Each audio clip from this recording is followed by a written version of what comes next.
side note real quick, give you your credit, give your flowers on camera, on the show. Second time, and it's on the anniversary. Hey, there you go. Wouldn't be the anniversary without it. So I told you in real time when you said the sentiment about the reward system, and I was like, stop the show. Yeah. I was like, that boy good, and I told you, it resonated with me. Kind of like, besides me feeling like, oh, I appreciate that type of approach in situations when people are not trying to own my time or kind of come at me in a negative type way. But I also realized myself, I could be better in that regard. So actually, with the marriage approach, and I've been analyzing like, all right, how can we be on the best footing as possible, have some momentum going into it. We kind of get all the skeletons and disagreements out the door, fresh footing ahead. And one of those things was me realizing that I could be a better leader. And years ago, my stepdad told me something. I actually said it on a show one time.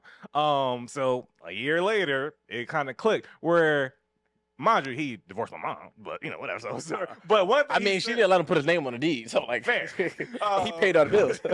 I think Andre, I'm with you. He's a victim. But one thing he said one time, we were talking about some shit, whatever. He's like, yo, like, are you a man or not? Are you gonna be a man? You gonna lead? Like, then do the fuck you gotta do to get this shit done as a man, as a leader. Yeah. And at the time when he was responding to, I was kind of like, I'm not sure that's like a full context answer, my nigga. But whatever. I need a little bit more, but I'm following. But in totality, as I look at it now, I just realize like whenever I have certain annoyances or frustration about my girl, it ultimately, for the most part, I realized all the situations kind of started with me. I wasn't doing the right approach to get the right results from the situation. And I realized just like even something simple as like even just me communicating. So let's say again, and not many things I was necessarily wrong about, but my approach as a leader. If I'm supposed to be leading us somewhere, if I'm leading us in a not a conducive manner, then it don't really matter what you do in response to how I let it. Yeah, 100%. So it might be something like if she say we speak about cooking, whatever. I'm not the person you got to cook 7 days a week. Only thing I get annoyed about if you say you're going to cook and you don't do it.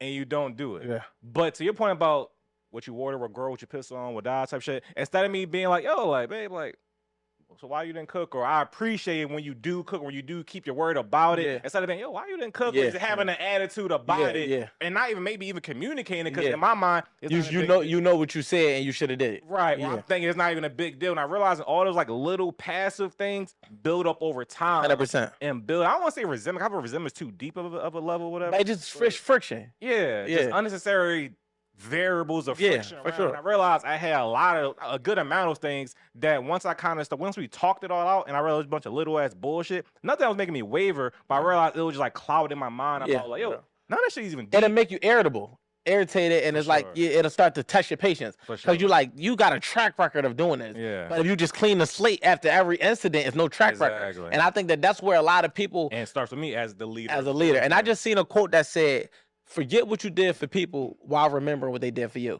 And that allows you to erase the track record of the bullshit, clean their slate, tabula rasa, give them fresh opportunities. And now as you're extending grace, it's no tab. Like, you ain't gonna sit here and count all the things you did for your daughter, how many times you spent money. I just bought you this, I just bought you. You might keep a financial overview of it because you budgeting, but ultimately you're not holding it to her when she needs something. So if people approach their partner in that way, where it's like, all right, I'm kind of cleaning your slate through every transaction. Now, that don't mean that you don't recognize the pattern and that you don't have the conversation to say, like, look, we're gonna water the situation. So look, I appreciate it more when you're doing things like this. You know what I mean? Or I always feel like, for me, if I gotta address a situation that can't be watered, I say it would help us if, right? Because it's like, you gotta start understanding the way you use your word is gonna create the outcome that you get. So instead of saying like, yo, because I used to be heavy, yo, you need to learn how to, now I'm like, yo, it will help us if you don't feel like cooking, you say like, today I'm just not in the mood, versus me just coming home and you don't say shit and there's no food on the table and I'm confused and now I'm saying something and you think I know what you thinking